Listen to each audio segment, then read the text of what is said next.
আপনারা প্রতিটা থানায় ফোন করেন, ফোন করে করে বলেন আমি সমন্বয় কুমুক। আপনাদের নিউজগুলি কিন্তু হচ্ছে যে আরো মারাত্মক।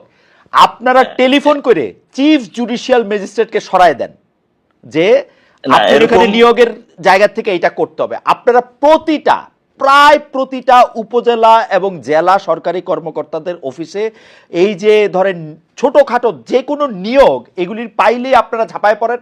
আপনারা প্রতিটা থানায় ফোন করেন, ফোন করে করে বলেন আমি সমন্বয় কুমুক।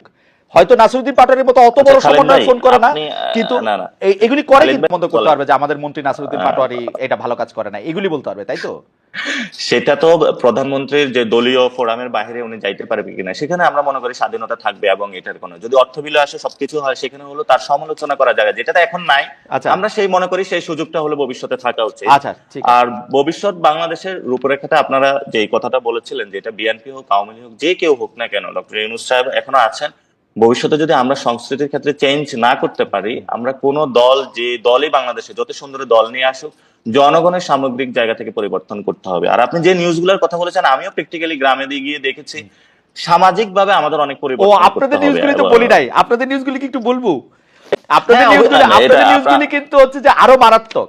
আপনারা টেলিফোন করে চিফ জুডিশিয়াল ম্যাজিস্ট্রেটকে সরায় দেন যে আপনার এখানে নিয়োগের জায়গা থেকে এটা করতে হবে। আপনারা প্রায় প্রতিটা উপজেলা এবং জেলা সরকারি কর্মকর্তাদের অফিসে এই যে ধরেন ছোটখাটো যে কোনো নিয়োগ এগুলির পাইলেই আপনারা ঝাঁপায় পড়েন।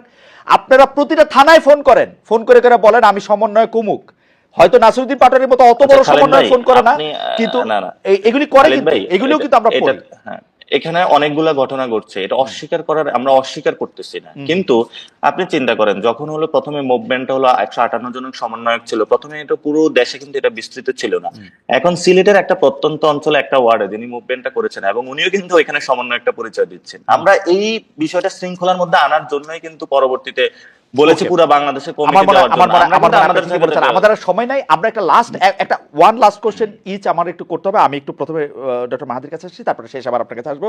ডক্টর মাহাদি, আমরা একটা হাইপোথেটিক্যাল সিচুয়েশন ধরি, হাইপোথিসিস দিয়ে যেহেতু শুরু করছিলাম, একটা হাইপোথেটিক্যাল সিচুয়েশন দিয়ে শুরু করি যে যেমন ধরেন ডক্টর ইউনূস ডিসেম্বরে ইলেকশন দিলেন না, এবার একটু প্র্যাকটিক্যাল করলে ভালো হয়। আচ্ছা ধরেন ডক্টর ইউনূস ডিসেম্বরে ইলেকশন দিলেন না, জুনেও ইলেকশন দিলেন না, বিএনপি কি করবে সেই ক্ষেত্রে? মানে সর্বাত্মক আন্দোলন এই সরকারকে, মানে আবার একটা সরকার হটাও আন্দোলন বিএনপি করতে হবে নাকি বিএনপি একটু সবর করবে যে ঠিক আছে জুনে দেয় নাই, জানুয়ারিতে দেয় নাই, দিবে কোন এক সময়?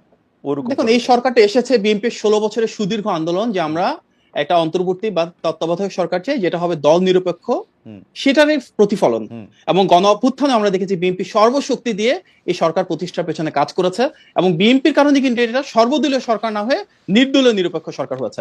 আমাদের নেতা ভারপ্রাপ্ত চেয়ারম্যান জনাব তারেক রহমান বারবার বলেছেন এই সরকারের সফলতা মানে বাংলাদেশের সফলতা, এই সরকারের ব্যর্থতা মানে বাংলাদেশের ব্যর্থতা। সুতরাং আমরা সর্বাঙ্গীন ভাবে ওনাদেরকে সহযোগিতা করব, ওনাদের যেখানে ভুল আছে সেটা ওনাদেরকে ধরিয়ে দিব।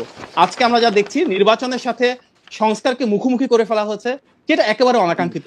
আমি একটা কথা এখানে বলতে চাই যে সংস্কার বলতে কিন্তু শুধুমাত্র কেতাবি বা তাত্ত্বিক কোনো কিছু না।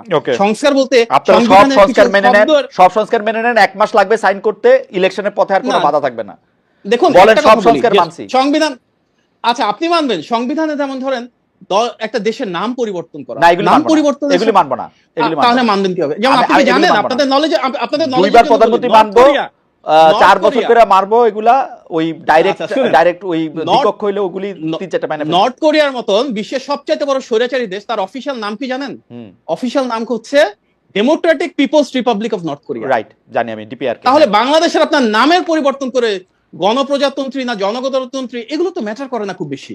আমাদের মনে হয় সংবিধানে পরিবর্তন, আমার শিক্ষক আলী রিয়াজ স্যারকে প্রফেসর ইউনূস একটা দায়িত্ব দিয়েছেন, তিনি তার দায়িত্ব সুচারুরূপে পালন করতে গিয়ে অনেক বিস্তারিত একটা মানে পরিধি সীমানা দেখিয়েছেন। তো মানা না মানা জনগণের উপরেই আসলে